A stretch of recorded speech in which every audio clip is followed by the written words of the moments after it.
আর শুরুতেই যে খবরের দিকে নজর রাখবো, এবার রাজনীতিতে বিচারপতি পদত্যাগের সিদ্ধান্ত বিচারপতি অভিজিৎ গঙ্গোপাধ্যায়ের।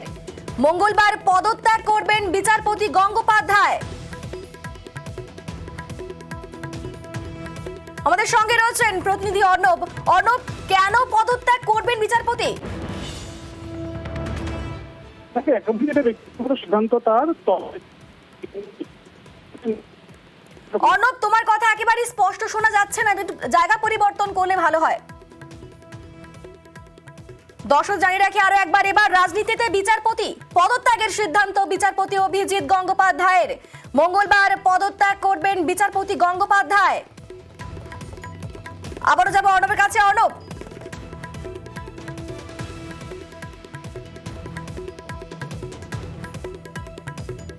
অর্ণব শোনা যাচ্ছে?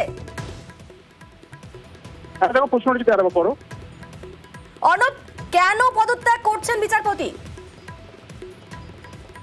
দেখো, বিচারপতি অভিজিৎ গঙ্গোপাধ্যায় 2018 সালে কলকাতা হাইকোর্টের বিচারপতি পদে যোগ দেন এবং এটা 2024 প্রায় 6 বছর তিনি বিচারপতির কাজ করছেন। এবং এই বিচারপতি পদে কাজ করতে গিয়ে তিনি নিয়োগ দুর্নীতি মামলায় ডজন খানেক সিবিআই তদন্তের নির্দেশ দিয়েছেন এবং এই নির্দেশ দিতে গিয়ে বারবার তিনি রাজ্যের শাসক দলের টার্গেট হয়েছেন এবং শাসক দলের তরফে পরিষ্কারভাবে তাকে রাজনৈতিকভাবে মোকাবিলা করার বার্তা দিয়েছেন এবং তিনি রাজনীতিতে নামুন এই ডাকও দেওয়া হয়েছিল। তাই বৃহত্তর স্বার্থে এই রাজ্যের মানুষের ভালোর কথা বিবেচনা করে তিনি রাজনীতিতে নামতে পারেন এমন একটা সম্ভাবনা পাওয়ার সূত্র পাওয়া যাচ্ছে। এবং দুটো নির্দিষ্ট রাজনৈতিক দল, আমাদের কাছে সূত্র মারফত খবর রয়েছে, ভারতীয় জনতা পার্টি এবং সিপিআইএম, এই উভয় দলের তরফে তাকে রাজনীতিতে যোগদান করা এবং লোকসভায় প্রার্থী হিসেবে প্রতিদ্বন্দ্বিতা করার জন্য তাকে আহ্বান করেন। কিন্তু সেই আহ্বানে কিছুদিন আগে পর্যন্ত আমরা জানতাম বামেদের তিনি প্রস্তাব ফিরিয়েছিলেন। তিনি দুটো দিন সিদ্ধান্ত নেওয়ার জন্য সময় চেয়েছিলেন। বামেদের তিনি জানান নেতিবাচক, অর্থাৎ তিনি কোনো সিদ্ধান্ত এই মুহূর্তে নিচ্ছেন না।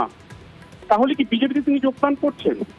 সেই সম্ভাবনা রয়েছে, কারণ একটা জল্পনা তৈরি হয়েছে। মঙ্গলবার থেকে দেশের রাষ্ট্রপতি আমাদের দেশের সমস্ত বিচারপতিদের তিনি অ্যাপয়েন্টমেন্ট লেটার দেন, সেটাকে আমরা ওয়ারেন্ট বলি আদালতের ভাষায়। সেই রাষ্ট্রপতি এবং দেশের প্রধান বিচারপতির কাছে তার পদত্যাগ পত্র তিনি পাঠিয়ে দেবেন।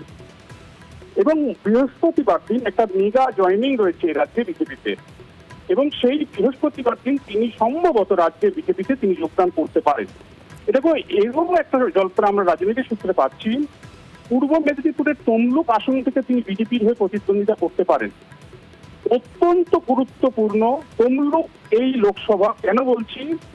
রাজ্য রাজনীতির আতুর ঘর বলা হয় যে দুই বিধানসভাকে, তার একটি হলো নন্দীগ্রাম আর দ্বিতীয়টি অবশ্যই সিঙ্গুর। এই নন্দীগ্রাম বিধানসভার বিধায়ক রাজ্যের বিরোধী দলনেতা শুভেন্দু অধিকারী এবং এই নন্দীগ্রাম বিধানসভা তমলুক লোকসভার অন্তর্গত। অর্থাৎ নন্দীগ্রামের মানুষের সাংসদ হিসেবে লোকসভা ভোটে হয়তো একটা জল্পনা তৈরি হয়েছে, বিজেপি পদপ্রার্থী হয়ে প্রতিদ্বন্দ্বিতা করতে পারেন বিচারপতি অভিজিৎ গঙ্গোপাধ্যায়। এবং তিনি তার বৃহত্তর সিদ্ধান্তের কথা, বৃহত্তর স্বার্থের কথা, মানুষের কথা ভেবেই তিনি এই সিদ্ধান্ত নিতে চলেছেন বলে আমরা সূত্র মতো জানতে পারছি। এবং কিছুদিন আগেই আমরা খোঁজ পাচ্ছিলাম বিভিন্নভাবে, একাধিক সময় আমি দুটো ঘটনা তোমার না উল্লেখ করলেই নয়। এক, আমরা জানি মার্চ মাসে 2022 সালের মার্চ মাসে বিচারপতি অভিজিৎ গঙ্গোপাধ্যায় প্রাথমিক নিয়োগ দুর্নীতি মামলার ওএমআর, এই ওএমআর কারচুপিতে তিনি সিবিআই তদন্তের নির্দেশ দেন। আশ্চর্যজনকভাবে সেই ওএমআর কারচুপি সিবিআই তদন্তের নির্দেশ সুপ্রিম কোর্টে চ্যালেঞ্জ করে ডক্টর মানিক ভট্টাচার্য, পর্ষদের সভাপতি, তিনি এই মুহূর্তে জেল হেফাজতে।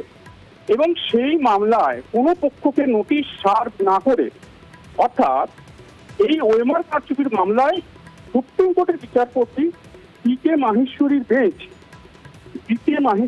বেঞ্চ তাকে তার ডিভিশন বেঞ্চ সুপ্রিম কোর্টে বিচারপতি অভিজিৎ গঙ্গোপাধ্যায়ের এই সিবিআই তদন্তের নির্দেশ স্থগিত করে দেয়, কোনো পক্ষকে নোটিশ সার্ভ না করে তার সাথে একতরফা শুনানি করে। এই সিদ্ধান্তটা সুপ্রিম কোর্টে তিনি কোনো সময় মেনে নিতে পারেননি এবং তিনি বারবার এই এজলাসে বিভিন্ন মামলার বিচার করার সময় এটা নিয়ে বারবার তিনি সরব হয়েছেন। এর পাশাপাশি কয়েকদিন আগের ঘটনা, রাজ্যের অ্যাডভোকেট জেনারেলের সঙ্গে বিচারপতি অভিজিৎ গঙ্গোপাধ্যায়ের তীব্র বাকবিতণ্ডা এবং সেখানে বিচারপতি অভিজিৎ গঙ্গোপাধ্যায় রাজ্যের অ্যাডভোকেট জেনারেল বলে একেবারে এবং তার পদত্যাগের সিদ্ধান্তে রীতিমতো জল্পনা, বিচারপতি গঙ্গোপাধ্যায়ের রাজনীতিতে যোগের জল্পনা। মঙ্গলবার পদত্যাগ করবেন বিচারপতি অভিজিৎ গঙ্গোপাধ্যায় এবং তার ইস্তফার সিদ্ধান্তে জল্পনা ছড়িয়েছে। বিচারপতি গঙ্গোপাধ্যায়ের রাজনীতিতে যোগের জল্পনা, কারণ দলের রাজ্য সভাপতির বক্তব্যে জল্পনা তুঙ্গে উঠেছে। কি বলছেন তিনি শোনাবো।